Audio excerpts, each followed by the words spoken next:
And for more on this, let's bring in George Stephanopoulos, host of This Week, for how this is going to affect the elections. There are huge political ramifications here going into 9 days until voters go to the polls. How does this affect the campaign? Well, we've already seen some of the effect right now. You've seen both Governor Romney and President Obama have to cancel events in Virginia, adjust their schedules. President Obama also canceling an event in Colorado. So that's one big impact right now. Also, it's going to affect their efforts to get out the vote. And early voting didn't seem to have much effect on the early voting in Florida yesterday, but it could complicate efforts to get out the vote in Virginia and Ohio, two other key states that are going to be impacted by this storm. And then finally, if this storm is as bad as it seems to be right now, it could block out the closing arguments of these candidates in the last 9 days. Yeah, in some ways, this is the real October surprise. I wonder if you're the president, how do you manage campaigning, because this job is truly on the line here, with governing and managing perhaps a large disaster response? You show you're in touch, and that's why the president has already put out photos of him talking to the director of the Federal Emergency Management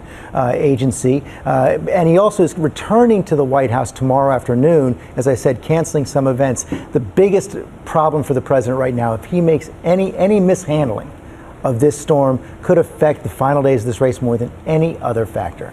And in non-weather news, overnight we got a bit of a surprise. Des Moines Register, the largest newspaper in a swing state there, endorsed Romney, the first time that newspaper has endorsed a GOP candidate. How big of a deal is that?